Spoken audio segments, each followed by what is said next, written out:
महिला ने क्लोनिंग तकनीक से अपने मृत पति को अपने गर्भ से जन्म दिया। बचपन में उसे बेटे की तरह पाला, बड़ा होने पर पति की तरह इस्तेमाल किया। एक चौंकाने वाली विकृत निजी मोहब्बत की कहानी अब शुरू होने। एक प्यार में डूबा जोड़ा कार चलाकर हनीमून पर जा रहा। रास्ते में शाओमेई को पेशाब लगी, वह थोड़ी दूर जाकर पेशाब, लेकिन जैसे ही वह कुछ कदम आगे बढ़ी, अचानक तेज ब्रेक टक्कर की आवाज आई। शाओमेई 2 सेकंड स्तब्ध रही, फिर धीरे सिर घुमाया। उसने देखा उसका प्रियतम बुरी तरह कुचल गया है। शाओमेई तुरंत टूट गई और फूट फूट कर रोने लगी। वह दिन रात शियाओ चांग के साथ अपनी तस्वीरें और वीडियो देखती रहती थी और उसके चले जाने की सच्चाई को स्वीकार नहीं कर पाई। इसलिए उसने एक पागलपन भरा फैसला किया, क्लोनिंग तकनीक से अपने ही गर्भ से अपने प्रेमी को फिर से जन्म देने का। जो बच्चा जन्म लेगा वह शियाओ चांग जैसा ही दिखेगा, बस उसमें पहले वाली चेतना और यादें नहीं होंगी, बल्कि वह एक नया जीवन होगा। लेकिन क्लोनिंग तकनीक को लागू करने के लिए मृत प्रेमी के जीन निकालना जरूरी था। इसलिए वह शियाओ चांग के माता पिता के पास गई, उनका शव निकालकर जीन निकालने की इच्छा जताई। शियाओ चांग की मां बेटे की मौत से दुखी थी, पर जब उसने शियाओ मई की यह पागलपन भरी मांग सुनी तो बेटे को कब्र से निकालने को तैयार नहीं थी। उसका मानना था कि जीवन और मृत्यु के नियमों का पालन करना चाहिए और बेटे को शांति से दफन देना चाहिए। शियाओ मई की गुजारिश स्वीकार नहीं की, मजबूरन शियाओ मई को वहां से जाना पड़ा। लेकिन अगले ही दिन शियाओ चांग के पिता शियाओ मई के पास आए। उन्होंने देखा कि शियाओ मई दुख से बाहर नहीं आ पा रही, इसलिए उन्होंने चुपके से शियाओ चांग के जीन उसे दे दिए। इसके बाद दोनों पति पत्नी ने इस दुखी कस्बे को छोड़ दिया। शियाओ मई शियाओ चांग के जीन लेकर अस्पताल पहुंची, अपने क्लोनिंग योजना को अमल में लाने की तैयारी करने लगी। देखते ही देखते उसका पेट दिन ब दिन बड़ा होने लगा, जिससे बेटा खुशी थी।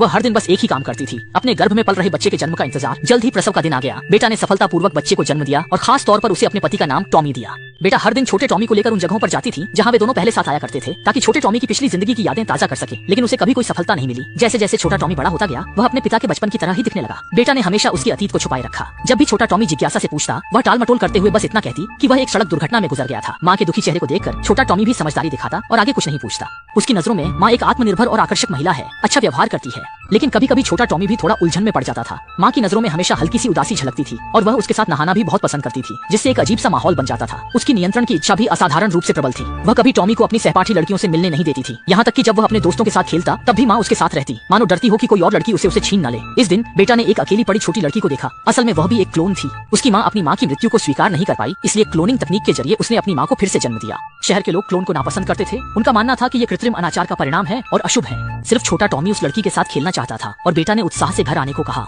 लेकिन 2 दिन भी नहीं बीते थे कि बेटा ने देखा कि पड़ोसी उसे अजीब नजरों से देख रहे हैं और उसके पीछे चुपचाप बातें कर रहे हैं, इशारे कर रहे हैं। छोटे टॉमी के जन्मदिन पर भी जब पार्टी में बुलाए गए बच्चे नहीं आए, तब बेटा को गंभीरता का एहसास हुआ। छोटे शहर में अफवाह फैल गई कि टॉमी क्लोन है। माता पिता ने बच्चों को उससे मेलजोल से मना कर दिया। टॉमी समझ रहा था कि उसे अलग थलग किया गया क्योंकि वह लड़की के साथ खेलता है। अपने बेटे के उदास चेहरे को देखकर बेटा दुखी हुई, लेकिन वह बेटे को सच्चाई बताने साहस नहीं जुटा। इस रहस्य को छुपाए रखने के लिए वह टॉमी को लेकर शहर से चली गई और समुद्र किनारे उस झोपड़ी में आ गई जहां वह अपने पति के साथ रहती थी। यहाँ दोनों की मीठी यादें थी। अपने सामने खड़े उस लड़के को देखकर जो उसके पति जैसा हूबहू दिखता था, बेटा एक पल के लिए उलझन में पड़ गई। वह समझ नहीं पा रही थी कि यह उसका बेटा है या उसका प्रेमी।